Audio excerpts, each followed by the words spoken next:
and welcome. Sorry. It's okay. I'm anxious too. It's okay. It just kind of shoots through you all of a sudden, doesn't it? Endorphins. Sorry. I'm so terribly sorry, Mr. Wayne. Dark Knight Rises, okay. It is Mr. Wayne, isn't it? I have a very specific question about this. There's that amazing oops scene. The manufacturer clearly explained is uncrackable. By the way, excellent oops. Oops. Nobody told me it was uncrackable. But you, in stilettos, backflip off the open window pane of this mansion. Yes. Was that you? Yes. Good night, Mr. Wayne. That's astonishing. Because it's a full, like, swan dive backwards thing. Yes. Practicing for that was really fun. I'm truly gobsmacked. Amazing. Thank you. Do you kick your own canes? I haven't had an opportunity recently, but I would. You would. I would. That whole scene is excellent. The way you just pull off the things. Your Catwoman, Thank you very much. so great. Thank you. A lot of that was just in the script, and I just got to execute it, so... But still, Chris is all right. Chris Nolan's all right. just give him a shot. Let him... Come on. Let him shine. Yes. That film kind of got some people on the internet confused that at the end, both Selena and Bruce may or not actually be there. Can we just be clear to the internet at large? They're both alive. Alfred's seeing them. It's all good. No. Why would I rob the internet of a harmless debate? There's so many harmful debates going on. Stick with the harmless ones. Really, just enjoy yourselves. There's about to be 9,000 other iterations of these two characters, True. so let them have this one. Is it true that the audition was quite a tense process for you getting that role? No? Because I read somewhere that you were thinking it would be Harley Quinn. Oh, yeah, that part. Yes, that was funny. Harley Quinn.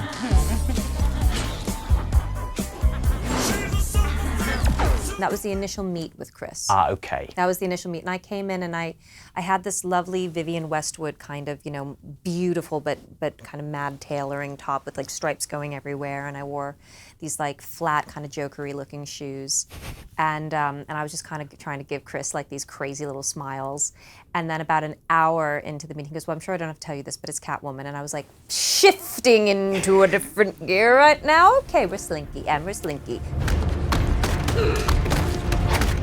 And we're Slinky. I hate my shirt. I love my shirt, but not right now. We're Slinky. Like your girlfriend, Mr. Wayne. You should be so lucky. We're Slinky. You're signaling to your assistant, put the mallet down. The mallet. Exactly. No. The jingle bells. No, right now. No, right now. Oh, that's amazing. And then I kind of thought that, the auditions would be a few weeks later, but it was months. It was months, so you just kind of like, and I knew I was going to be brought in to do the final audition. So then it was nice, because then I was like, okay, I know who this is now. I know who this is now. So then I had a little bit of time to prepare that. I'm ready. Yes, God, that is giving me hives. Give that letter to me. It is none of your business. Put the husband at home and a bit on the side. Another amazing performance of yours is in Les Mis. Is there anyone here who can swear? But for God, she has nothing to fear. She has nothing to hide. I ask everyone this who has won an Oscar, but where is the Oscar right now? On a bookshelf, kind of in a shadowy part. Yeah. I mean, if I had an Oscar, I wouldn't... Well, you might, when you get yours. That's true. We don't know where it's going. You just don't. With Oscars, you can't just have it like on the coffee table, because it's like, we know Anne. Very good. You have to kind of hide it a bit. Or you can do what one person did, who shall remain nameless. She put hers in her powder room so everybody could privately take photos with it, which I thought was actually very, very generous and lovely. Sensitively done. That scene, that song. There was a time when men were kind, when their voices were soft. What is it about I Dreamed a Dream to you now? I'm imagining that if you were hearing it today, you might have quite complicated emotions about it. I dreamed a dream in time gone by, when hope was high and life worth living. Depends who's singing it. I mean, if I hear Susan Boyle sing it, I'm thrilled. It's a beautiful, it's like, just that voice and that interpretation and that story is so amazing. But, you know, I haven't really listened to it. I kind of had it on repeat 24 hours a day for 6 months leading up to it. So, and it wasn't an unpainful experience playing her. So I haven't really gone back. There was no ransom to be paid, no song unsung, no wine untasted. And an 8-hour shoot, I'm gathering, on one day. You did it over and Yeah, over? I mean, to be fair, that was just me and Tom being nervous. We had it on the 4th take. Okay. It was the 4th take, and then Tom gave me the out, to be fair. He said, I can't believe I'm saying this, but I think I have it. Do you want to keep going? And I said, why don't we? Yes. And then Tom got into, let's shoot it from here, and let's shoot it from here. What if you sang the whole song in the coffin? And what if you did this? And what if you did that?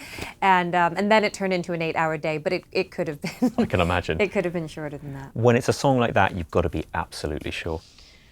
I dream.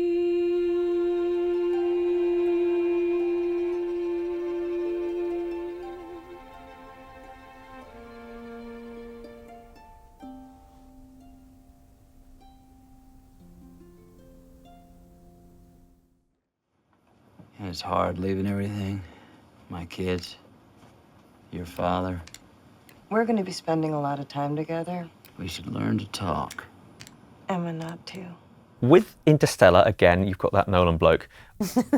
When you read that script the first time, did you think, am I going to really be in an Icelandic sea for days at a time?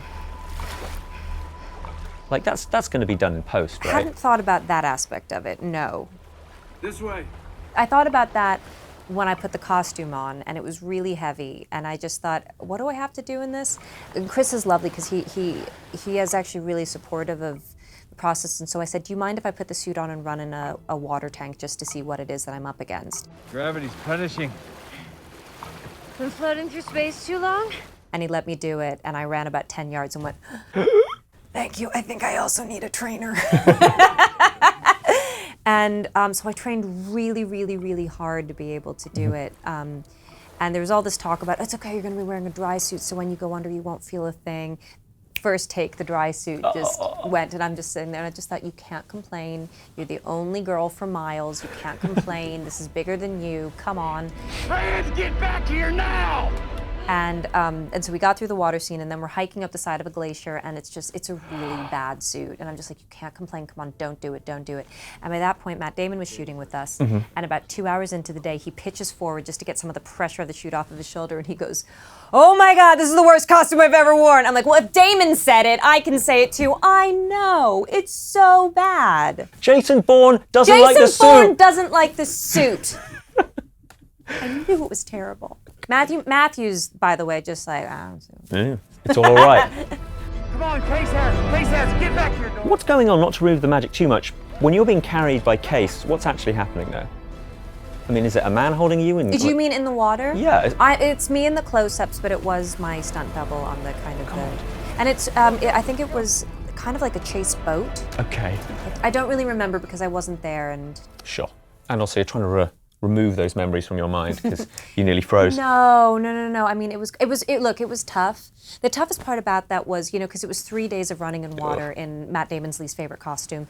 And I was just, by the end we're just doing helicopter shots of just kind of, and you're sprinting and you're sprinting. And I looked up and I saw the helicopter, and there's no one around because it's such a wide shot. And there's something, like, helicopter's gone left. And I'm like, we did it. Oh my gosh, we did it, and we're done. And I'm just like, you did it. And like, I was like, yeah, Annie, yeah, you did it, you made it through. And I'm like, thank you, Iceland, the sunset is so gorgeous, and I bet there's elves here too, so thank you, elves. And I'm like having this like real spiritual experience. The van comes up, and I'm ready to go, I'm ready to have a hot bath, I'm ready. And they go, okay, we're reloading, so we're gonna go again as soon as we're done, and then, it should be only another 2 hours. And I was just like, no. Of course, that's fine. I don't mind. And so I just ran for 2 hours, and then when the yell cut, I was like, F you, sunset, F you, elves. I'm done. I'm done with this costume. See ya, Iceland. See ya, Iceland. Anne, thank you so much. Thank you very much. Have a great Lovely rest of your to be here. day. Thank you. Thanks for watching. If you enjoyed this video, don't forget to subscribe and click the bell icon to keep up to date. You can listen to my Radio 1 movies and TV podcast, Screen Time, on BBC Sounds. And you can find these interviews in full on BBC iPlayer by searching Movies with Ali Plumb.